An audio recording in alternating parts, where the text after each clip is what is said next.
Good morning, students.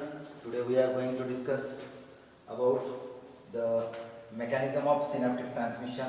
As we know that neurons can work for the coordination of the body, and coordination can be maintained when the single neuron can communicate with each other. Okay, so one neuron is connecting to the second one is connected to the third one. Like this manner, every neuron of the body must be connected with each other or communicated with each other, and that link will be maintained only and only at the level of this synapse. So synapse is nothing but it is the junction between the two neurons where the exchange of signals can be easily maintained there. तो आप लोगों को मैंने पहले ही दिन बताया था कि न्यूरॉन में एबिलिटी होती है एक्साइटेशन की, जिसको हम बोलते हैं कि किसी भी तरीके का स्टिमुलस वो रिसीव कर सकता है, कंडक्शन की एबिलिटी होती है, और लास्टली रिस्पॉन्सिवनेस। तो सेंसेशन, कंडक्शन और रिस्पॉन्स, ये तीनों चीज़ों के लिए हर एक न्यूरॉन के बीच में इंटरनल कम्युनिकेशन या फिर लिंक होना जरूरी होता है, और उसी लिंक को हम यहाँ पे सिनैप्स करके नाम देते हैं। तो सिनैप्स एक्चुअली जब बनेगा तो कोई भी दो न्यूरॉन के बीच में किस तरीके का मैसेज ट्रांसफर किया जाता है, किस तरीके का मैसेज का शिफ्टिंग किया जाता है, ये आज हमको इस टॉपिक में पढ़ना है। तो दो तरीके के सिनैप्स हमको दिख सकते हैं, ठीक है, जो 3 लेवल पे कंप्लीट किए जाएंगे। एक जो पहला टाइप अगर हमको कंसिडर करना है तो it is electrical synapse and second one is chemical synapse. दोनों का डिफरेंस कहां पे आता है देखो, consider this is the axon of one neuron and here it is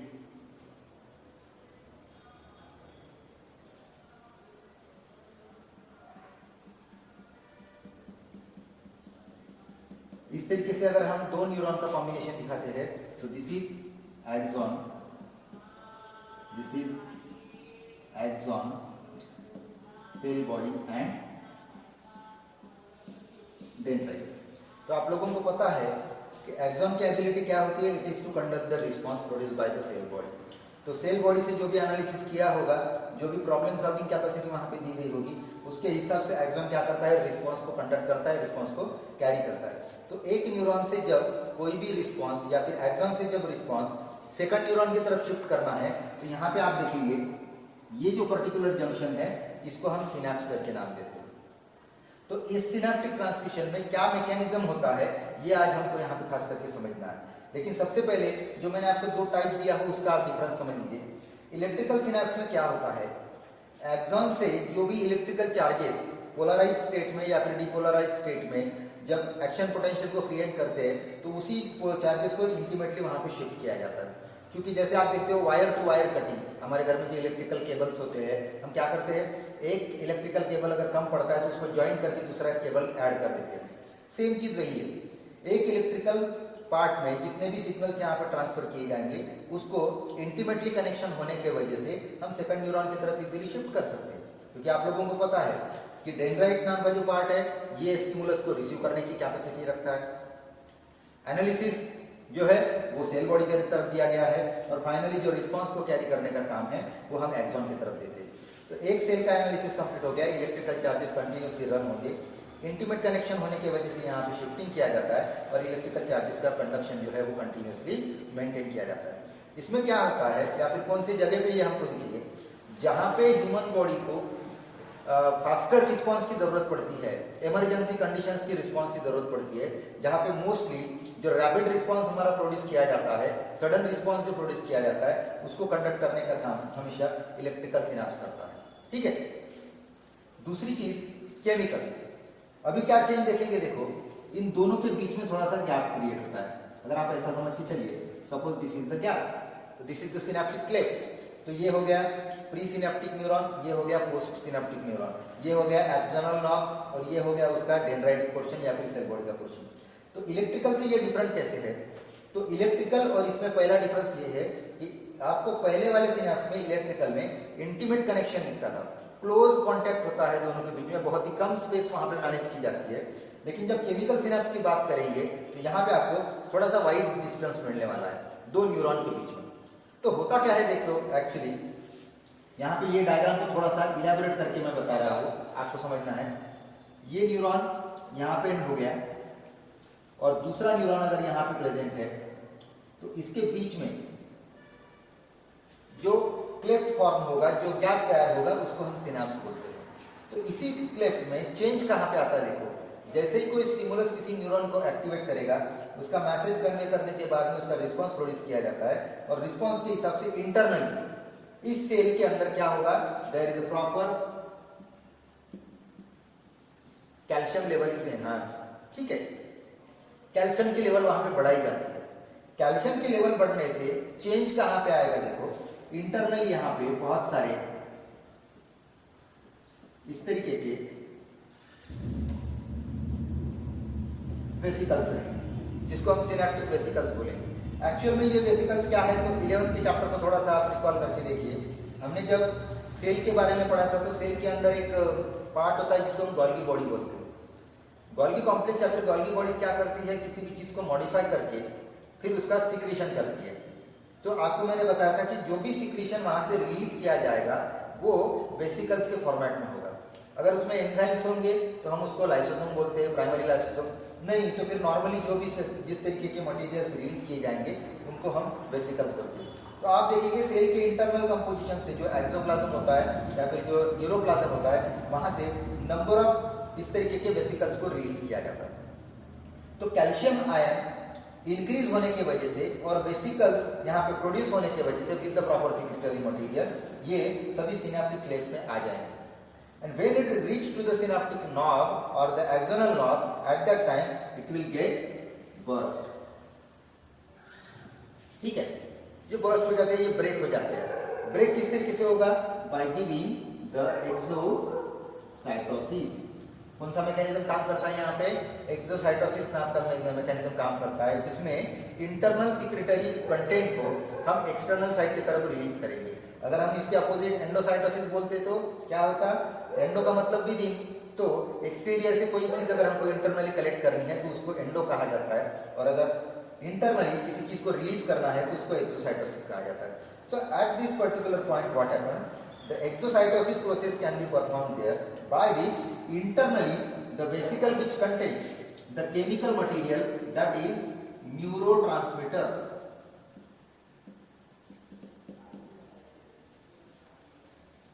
जो है वो रिलीज किए जाएंगे। तो इस तरीके से आप देखेंगे कि न्यूरोट्रांसमीटर जो है कहीं ना कहीं यहाँ पे रिलीज किए जाएंगे। This is again the second neuron. तो क्या हो रहा है, इलेक्ट्रिकल चार्जेस की रनिंग यहाँ तक हो गई, उसके हिसाब से केमिकल सिक्रेशन का मॉडिफिकेशन किया गया। उस केमिकल सिक्रेशन को हम न्यूरोट्रांसमीटर करके नाम दे रहे हैं, और उसी न्यूरोट्रांसमीटर को रिलीज करने के बाद जो मैसेज कन्वे किया गया है उस मैसेज को हम फाइनली सेकंड न्यूरॉन की तरफ शिफ्ट करने वाले हैं। तो इलेक्ट्रिकल और केमिकल सिनेप्स में आपको बेसिक डिफरेंस क्या समझ में आया। इलेक्ट्रिकल में दोनों के बीच का जो डिस्टेंस होता है वो बहुत ही नैरो होता है, कम होता है, जिसकी वजह से इंटीमेट कनेक्शंस वहां पे बनाए जाएंगे। केमिकल सिनेप्स में थोड़ा सा वाइड डिस्टेंस होता है, जिसके अंदर सिनेप्टिक वेसिकल्स के थ्रू फाइनली एक्सोसाइटोसिस के प्रोसेस को कंप्लीट करते हुए न्यूरोट्रांसमीटर को रिलीज किया जाता है, और ये रिलीज होने के बाद में it will act as a stimulus. तो फिर इस स्टिमुलस को सेकंड न्यूरॉन से रिसीव किया जाएगा और फिर उसको कंटिन्यूसली वही पैटर्न के थ्रू हम चला दिखाएंगे। तो कंपैरेटिवली देखेंगे तो इलेक्ट्रिकल सिनेप्स के कंपैरिजन में केमिकल सिनेप्स थोड़ा सा स्लोअर होता है, थोड़ा सा लेंथी आप कंसिडर कीजिए। तो ये हो गया particularly mechanism of synaptic transmission. इसमें और एक चीज आपको ध्यान में रखना है, कैसे देखो कि अगर एक बार यहाँ पे एक न्यूरोट्रांसमीटर रिलीज हो गया तो फिर कंटिन्यूअस सिनेप्टिक ट्रांसमिशन कैसे हो सकता है, ये भी आपको समझना पड़ेगा, शायद माइंड में डाउट आ सकता है। तो जब एक न्यूरोट्रांसमीटर रिलीज हो गया according to the proper stimulus, इस सिनेप्टिक ट्रांसमिशन में जब स्टिमुलस सेकंड न्यूरॉन की तरफ चला जाता है तो आप देखेंगे यहाँ पे कुछ एंजाइम्स रिलीज किए जाते हैं, एंड दैट एंजाइम्स आर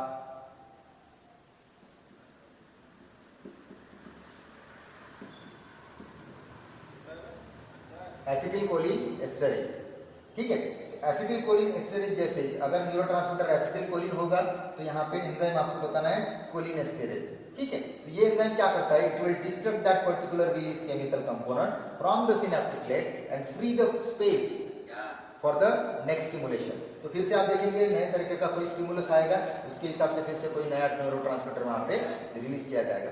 तो one by one with in a fraction of second ये कोलिन इस तरह जैसे एंजाइम्स वहां पे रिलीज किए जाएंगे और इस सिनेप्टिक क्लेफ्ट को फ्री करते जाते हैं, स्पेस को मेंटेन करके रखते हैं, जिससे आगे आने वाले किसी भी सिनेप्टिक ट्रांसमिशन का कोई भी इंटरप्शंस वहां पे ना मिले। तो this is the proper idea about the mechanism of synaptic transmission. तो सिनेप्सिस का मतलब ध्यान में रखना है आपने, it is the gap between the two neuron for the communication purpose. Okay, now coming to the next topic of this particular chapter, that is the conduction of impulse. हमने आपको पहले ही बताया था कि किसी भी न्यूरॉन में कैपेसिटी क्या होती है, तो कंडक्शन की कैपेसिटी होती है।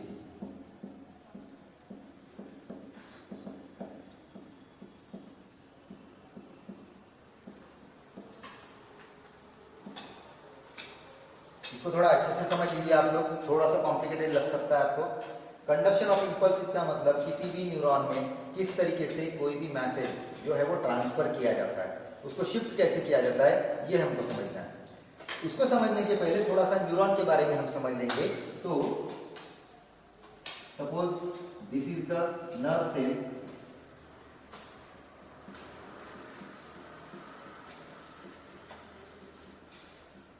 ठीक है।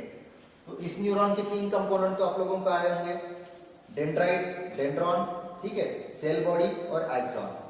इनमें जो कवरिंग होती है, that outer most covering is called as the neurilemma. ये समझ के चलिए, neurilemma. The cytoplasm present inside this one is called as neuroplasm. Okay, so this particular part will generally helpful for the conduction of the impulses there, means the neuron can easily transmit the message or signals from one side to another side. So here it is, we have to come across this particular mechanism. तो आपको इस mechanism को समझना कैसे है, देखो, conduction of impulses को हम दो स्टेज में डिवाइड करेंगे सबसे पहले, और फिर उसके बाद में उसकी स्टडी करेंगे। The first stage is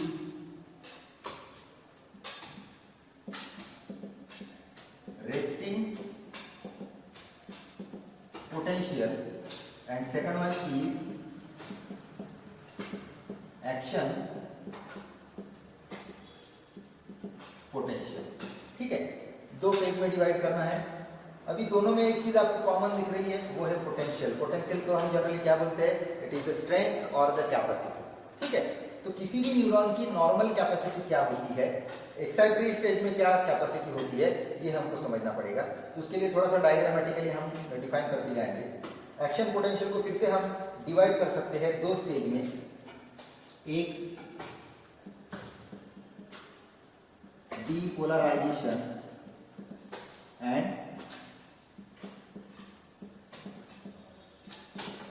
repolarisation, ठीक है। अभी दोनों को आपको समझना है एग्जाम्पल के थ्रू। मैं डायग्रामेटिकली बताता हूं। Suppose this is the neuron, ठीक है, ये क्या है, एक्सॉन, ठीक है। इस एक्सॉन में ECF एंड ICF, ठीक है।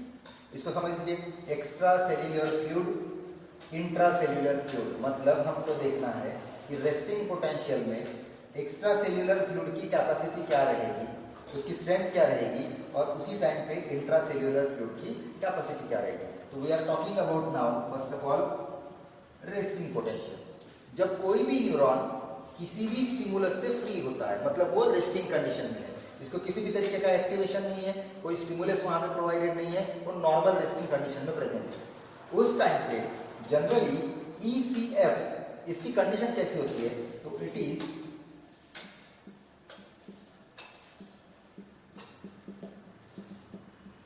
Electro positive. Comparatively this ICF is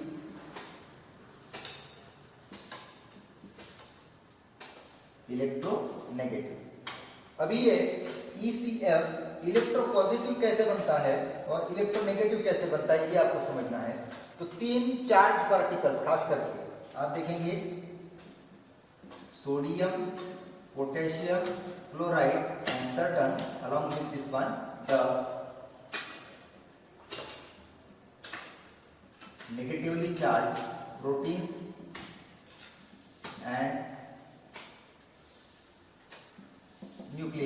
ये 3-4 चीजें केमिकल कंपोजिशन में ऐड करना है। जब आउटर साइड मतलब ECF इलेक्ट्रोपॉजिटिव रहेगी तो उसके लिए रिस्पॉन्सिबल यूनिट क्या है, तो यहाँ पे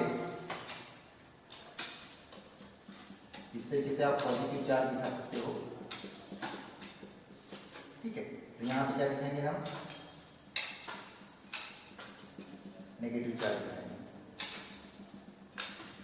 समझ में आ गया, इलेक्ट्रोपॉजिटिव एंड इलेक्ट्रोनेगेटिव। तो पॉजिटिव किसकी वजह से है, तो यहाँ पे आप देखेंगे, मैं इस साइड में लिख रहा हूं, sodium higher, potassium moderate and chloride less, ठीक है। यहां पे अगर देखेंगे तो इलेक्ट्रोनेगेटिविटी के लिए आपको क्या दिखेगा, chloride higher, proteins plus nucleic acid higher, sodium plus potassium less. अभी आप कंपैरेटिवली देख सकते हो कि आउटर साइड पॉजिटिवली चार्ज के साथ में है, इसका मतलब यहाँ पे सोडियम जो पॉजिटिव आयन है उसका भी परसेंटेज सबसे ज्यादा है, पोटेशियम आयन भी वहाँ पे मॉडरेट अमाउंट में प्रेजेंट है और क्लोराइड आयन वहाँ पे कम है। तो 3 में से 2 कंटेंट तो पॉजिटिव चार्ज है, इसका मतलब ये पॉजिटिव चार्ज बनेगा, ठीक है। ये पूरी साइड जो है वो पॉजिटिवली चार्ज रहेगी, इसीलिए मैंने इसको इलेक्ट्रोपॉजिटिव लिखा।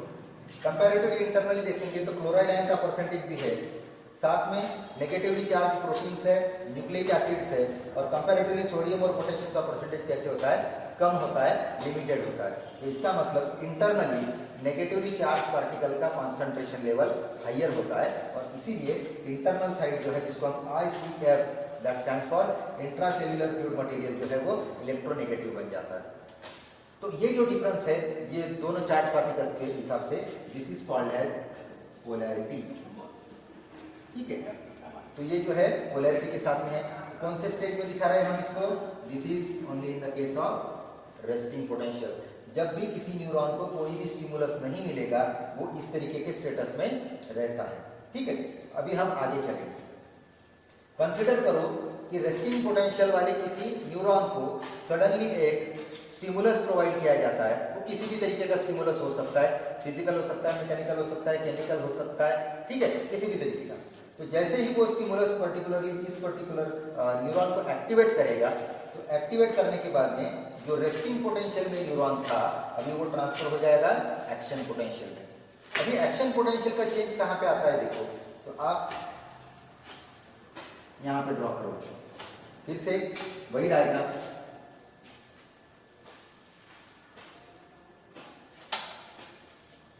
ठीक है। ये रहेगा आपका एक्सॉन। इसमें क्या चेंज होता है देखो, रेस्टिंग पोटेंशियल के लिए जो पॉजिटिवली चार्ज आउटर साइड में दिया जाता है वो क्यों दिया जाता है, क्योंकि इस टाइम पे कोई भी एक्साइटेड स्टेट कंप्लीट नहीं की जाती है। इसके वजह से यहाँ पे जो चैनल गेट्स होते हैं, सोडियम पोटेशियम के जो चैनल गेट्स होते हैं, उससे सोडियम के आयन को इम्परमेबिलिटी प्रोवाइड की जाती है। इम्परमेबिलिटी मतलब it will not allow that sodium ion which can be diffuse inside the cell. Neuron के अंदर सोडियम आयन को कभी भी डिफ्यूज नहीं किया जाता है। तो सोडियम पोटेशियम के जो चैनल गेट्स रहेंगे वो अपने आप यहाँ पे क्या हो जाएंगे, क्लोज रहेंगे, और इसी की वजह से पॉजिटिव आयन आउटर साइड की तरफ, नेगेटिव आयन इनर साइड की तरफ रहते हैं। लेकिन जैसे ही ये रेस्टिंग पोटेंशियल वाला न्यूरॉन एक्शन पोटेंशियल में शिफ्ट हो जाएगा तो चेंज कहाँ पे दिखेगा आपको देखो, this action potential will start up with the depolarization. जो पोलर नेचर का स्ट्रक्चर था अभी वो डीपोलराइज हो जाएगा, उसमें फ्लक्चुएशंस आएंगे, उसमें चेंज इन द पोलैरिटी हम दिखा सकते हैं।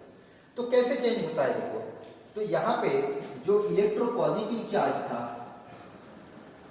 यहाँ पे इलेक्ट्रोनेगेटिव चार्ज था, अभी आपको सडनली इस साइड की तरफ जो चैनल गेट्स होते हैं, इन चैनल गेट्स को ओपन किया जाता है, और ओपन करने की वजह से क्या होगा, this sodium ion specially will coming in the action now. फिर एक्शन में चेंज क्या आता है, सोडियम आयन के लिए परमेबिलिटी बढ़ाई जाती है, उसके साथ में पोटेशियम गेट को भी मैनेज किया जाता है। लेकिन आप देखेंगे एक्सचेंज कैसे होती है, 3 सोडियम आयन अगर इनर साइड की तरफ डिफ्यूज होंगे तो 2 पोटेशियम आयन जो है वो आउटर साइड की तरफ, मतलब ऑब्वियसली एक एक्सचेंज के टाइम पे एक सोडियम आयन ज्यादा आ रहा है। तो कंटिन्यूसली इनर साइड में ऑलरेडी पोटेशियम आयन प्रेजेंट रहेंगे, ऊपर से और सोडियम आयन की वहां पे एडिशन हो रही है। This sodium ion now diffuse inside the cell continuously, और आप देखेंगे पोटेशियम आयन को यहाँ पे रिलीज किया जा रहा है, लेकिन कंपैरेटिवली क्या है, 3 के जगह पे 2 को एक्सचेंज किया जा रहा है। तो एक एक्सेसिव जो पोटेशियम आयन है, it is already present inside this particular part. So what happened here, it is the positivity will be increased. तो सडनली आप देखेंगे इनर साइड के तरफ पॉजिटिव चार्ज जनरेट होगा, और यहाँ पे पॉजिटिव आयंस का परसेंटेज कम होने की वजह से आउटर साइड में नेगेटिवली चार्ज देखेंगे। इसके आगे का कंटिन्यू करेंगे, ये फिर से पॉजिटिव ही है, ये नेगेटिव ही है। अभी आप देखेंगे ये जो पहले रेस्टिंग पोटेंशियल में था, जैसे ही एक्शन पोटेंशियल में कन्वर्ट हो जाएगा तो इसको कहा जाता है डीपोलराइजेशन, ठीक है। उसके आगे का पार्ट कौन से स्टेट में होगा, ये आपको बताना है कमेंट सेक्शन में। It is in the resting potential, ठीक है। और ये रेस्टिंग पोटेंशियल में होने के बाद जैसे जैसे स्टिमुलस आगे बढ़ते जाएगा, रेस्टिंग पोटेंशियल का डीपोलराइजेशन हो जाता है। And finally when it reaching to the final level, at that time depolarization will be written as a repolarization again. तो फिर आप देखेंगे ये जो स्टेट है ओरिजिनली रिटेन की जाएगी, और इस तरीके से एक एक्सॉन के थ्रू आप देखोगे continuous formation of depolarization and repolarization that will give in the formation of wave of propagation. So this type of particular mechanism is involved in the conduction of impulses for the transmission of impulses from one neuron to second neuron. ठीक है, तो इसको पढ़ लीजिए, अच्छे से समझ लीजिए। अगर कोई प्रॉब्लम्स क्रिएट होते हैं तो आप लोग कमेंट सेक्शन में दे सकते हो, मुझे डायरेक्टली कॉन्टैक्ट कर सकते हो।